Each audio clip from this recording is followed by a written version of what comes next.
The Royal Chapel of the Treasury of San Gennaro is a Baroque chapel in the Cathedral of Naples built at the request of the Neapolitans for a vow to San Gennaro. It is one of the greatest artistic expressions of the city, both for the concentration and prestige of the works housed in it, and for the number of internationally renowned artists who participated in its creation. The pictorial and fresco decorations of the interior, carried out mainly by Domenichino and Lanfranco, make the chapel the epicenter of Emilian Baroque painting in Naples. Thanks to various papal bulls, the real chapel does not belong to the archiepiscopal curia, but to the city of Naples, represented by an ancient civic institution, still existing today, the Deputation, and by the seats of Naples. Since 2003, some rooms adjacent to the chapel have housed the Museum of the Treasure of San Gennaro, displaying ex-votos and donations offered to the saint over the course of approximately 7 centuries by kings, popes and illustrious personalities of the Neapolitan and European aristocracy.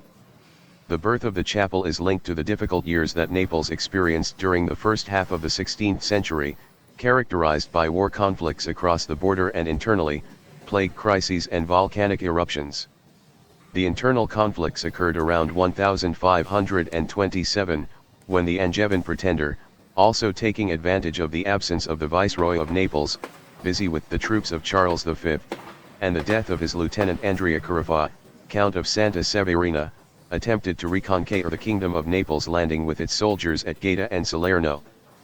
Following these events, General Lautrec, in command of the French, arrived at the walls of Naples and besieged it, preventing the supply of food and, according to some historians including Pietro Giannon, also poisoning the waters that watered the city.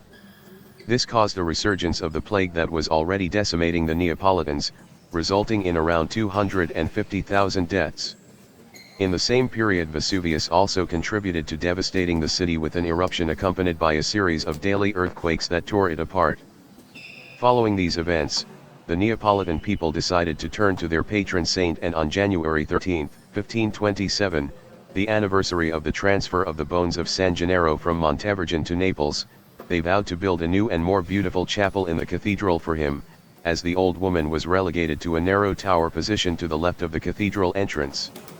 The commitment was solemnly undertaken, and to give even more value to the vote, the Neapolitans drew up the document, signed by the city's elected representatives, in front of a notary, on the main altar of the cathedral, with a public instrument drawn up by the notary Vincenzo de Bosses.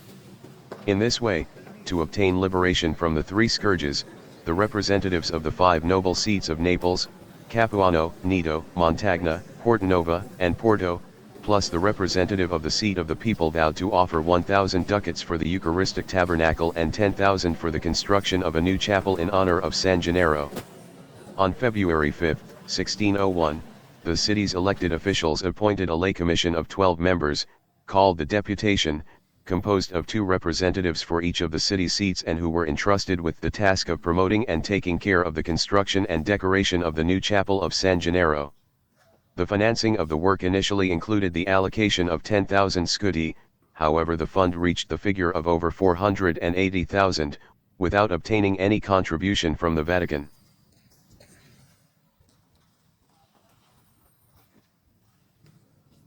The construction of the chapel, which began on June 8, 1608, was entrusted to the architect Francesco Grimaldi, already well known in Naples for having designed other buildings such as the Church of Santa Maria della Sapienza, the Basilica of San Paolo Maggiore, the Church of Sant'Andrea del Dame, and others. To carry out the architectural work, several pre-existing complexes were demolished, such as an oratory, the small Church of Sant'Andrea, 3 noble chapels of the Naples Cathedral, of the Filomarino, Capace, and Cavasilis, and some civilian homes. Upon Grimaldi's death in 1613, he was succeeded as director of the construction site, first by Sicardo Bernucci and then by Giovan Giacomo de Conforto, who led them until completion. The controversial pictorial commissions linked to the chapel, also accompanied by a complex city context consisting of threats and attacks by local painters, Belisario Coranzo, Battistello Caracciolo, and Giuseppe de Rivera, to the detriment of foreigners to discourage them from accepting the commission, phenomenon known by official historiography as the Cabal of Naples. 3 however led to a slowdown in the completion of the works, which finally occurred only in 1646. In fact, Contacts were made initially, 1618, with the Cavaliere di Arpino for the execution of the cycle of frescoes in the Royal Chapel, which would have concerned the stories of the life of San Gennaro and the fresco of Paradise in the Dome, due to a halting start, probably also due to the fact that the painter was still at that time Rome for the completion of his other works. The choice of the deputation subsequently fell, 1620, on Guido Reni, already active in Naples. The deputation, directing its choices towards the Emilian painter, thus reiterated its intention to entrust the works, probably the most important of that period in the city, also linked to a place particularly devoted to the Neapolitan people, to non-local painters. The consequence of this decision was that the intimidating movement undertaken by the three Neapolitan painters, above all Coronzio, was activated with so much arrogance that it organized an ambush on one of Reni's collaborators, leading to his wounding. At this point, the fear of what had happened led Reni to refuse the commission, and so the deputation had to mobilize again in the search for the painter to whom to entrust the commission. This time the research saw the deputation's decision-making horizon broadened, also turning its gaze to Neapolitan artists such as Fabrizio Santafede and Caracciolo. However, their drafts presented to the institution were not liked, and so, in 1628, the construction site for the pictorial cycle still failed to start.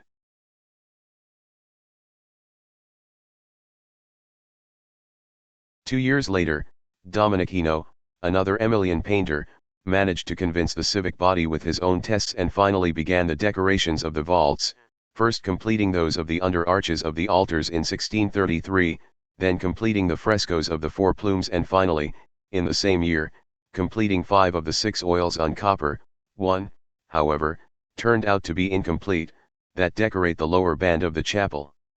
Domenichino then executed most of the frescoes commissioned until his sudden death on April 6, 1641, probably poisoned by the 3 Neapolitan painters belonging to the cabal. After 2 days, another native painter of the Emilian school, Giovanni Lanfranco, came to replace him in the internal work on the dome, who took care of painting the scene of Paradise, completing it in 1643. The works that were unfinished at that point turned out to be 2 oils on copper, one in the first pillar on the right, which Domenichino did not have time to complete, and the other in the right altar, which had never been started. So on June 6, 1646, the deputation decided, for the first time since the beginning of the works, to entrust a Neapolitan painter, Massimo Stanzian, with the creation of a work. It was the branch depicting the miracle of Ocessa, on the first pillar on the right, which had the aim of replacing the unfinished version of Domenichino.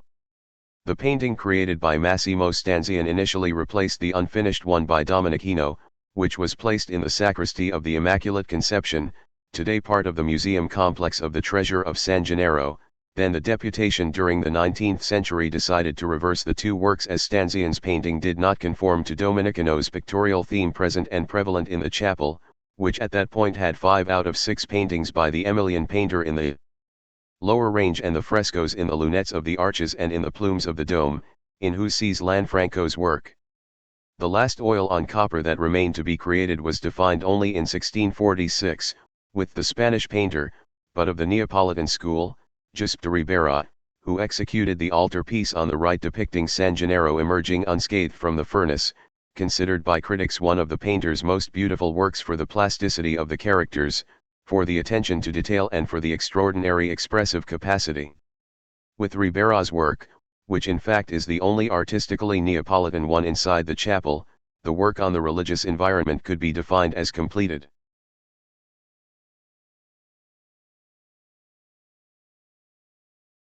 Having established the deputation of the Royal Treasury Chapel, from the beginning the body was keen to affirm and defend the right of patronage of the city of Naples over the chapel, precisely because this was a direct expression of the will of the Neapolitans and therefore an expression of secularism, autonomy, and independence from the archiepiscopal curia.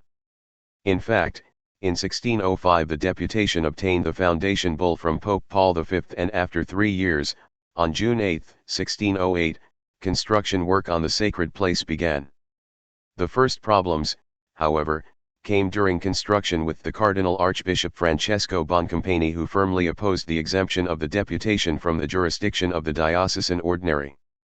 The issue, however, was overcome both by the foundation bull and by the royal protection which granted it the rank and privileges of a royal palatine chapel. Further problems arose after Giuseppe Garibaldi's entry into Naples on February 17, 1861, when some lieutenant decrees relating to lay benefices and chaplaincies were published.